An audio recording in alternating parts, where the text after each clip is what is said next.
भगवान शिव की उपासना का पर्व महाशिवरात्रि इस साल 1 मार्च 2022 को मनाया जाएगा।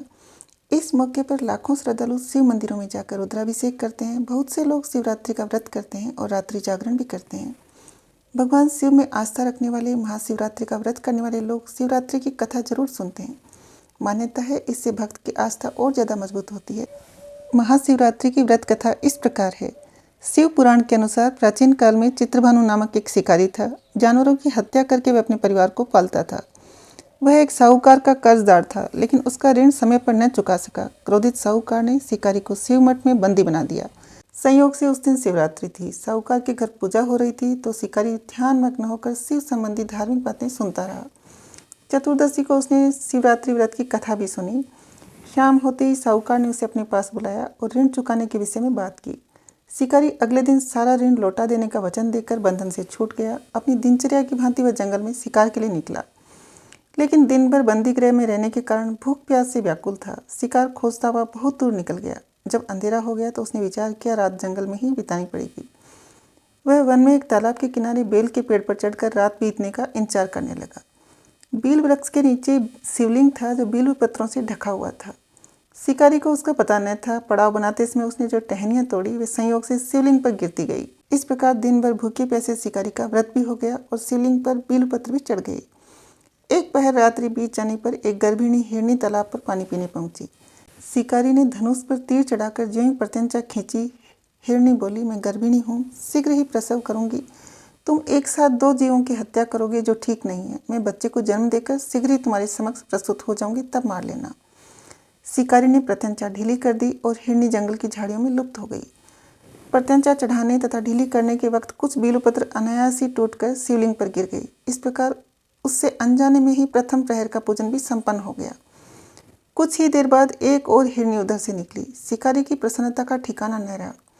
समीप आने पर उसने धनुष पर बाण चढ़ाया। तब उसे देखकर हिरनी ने विनम्रतापूर्वक कहा, मैं अभी अपने पति से मिलकर शीघ्र ही तुम्हारे पास आ जाऊंगी।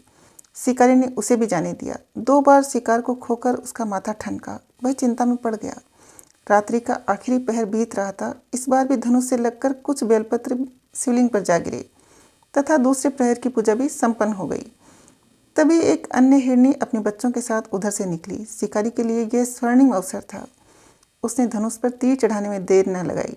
वह तीर छोड़ने ही वाला था कि हिरनी बोली, हे शिकारी, मैं इन बच्चों को इनके पिता के हवाले करके लौट आऊंगी।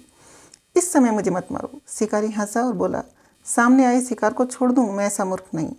इससे पहले मैं 2 बार अपना शिकार खो चुका हूँ। मेरे बच्चे भूख प्यास से व्यग्र हो रहे होंगे। उत्तर में हिरनी ने फिर कहा, जैसे तुम्हें बच्चों की ममता सता रही है, ठीक वैसे ही मुझे भी। हे शिकारी, मेरा विश्वास करो, मैं इन्हें इनके पिता के पास छोड़कर तुरंत लौटने की प्रतिज्ञा करती हूँ। हिरनी का दीन स्वर सुनकर शिकारी को उस पर दया आ गई। उसने उस मृगी को भी जाने दिया। शिकार के अभाव में तथा भूख प्यास से व्याकुल शिकारी अनजाने में ही बेल वृक्ष पर बैठा बेलपत्र तोड़ तोड़ कर नीचे फेंकता जा रहा था। पौ फटने को हुई तो उसने एक हष्ट-पुष्ट मृग उसी रास्ते पर आया।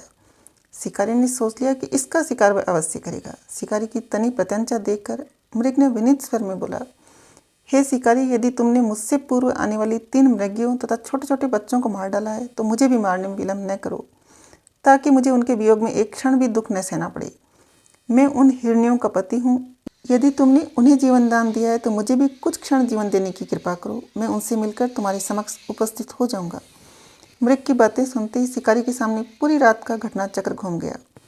उसने सारी कथा मृग को सुना दी। तब मृग ने कहा, मेरी 3 पत्नियां जिस प्रकार प्रतिज्ञाबद्ध होकर गई हैं, मेरी मृत्यु से अपने धर्म का पालन नहीं कर पाएंगी। अतः जैसे तुमने उन्हें विश्वास पात्र मानकर छोड़ा है, वैसे ही मुझे भी जाने दो।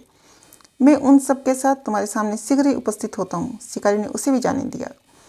इस प्रकार प्रातः हो आई। उपवास, रात्रि जागरण तथा शिवलिंग पर बेल पत्र चढ़ने से अनजाने में ही शिवरात्रि की पूजा पूर्ण हो गई। इस अनजाने में ही की पूजन का परिणाम उसे तत्काल मिला। शिकारी का हिंसक हृदय निर्मल हो गया। उसमें भगवत भक्ति का वास हो गया। थोड़ी देर बाद वह मृग सपरिवार शिकारी के समक्ष उपस्थित हो गया ताकि वह उनका शिकार कर सके। किंतु जंगली पशुओं की ऐसी सत्यता, सात्विकता एवं सामूहिक प्रेम भावना देखकर शिकारी को बड़ी ग्लानि हुई। उसने मृग परिवार को जीवन दान दे दिया।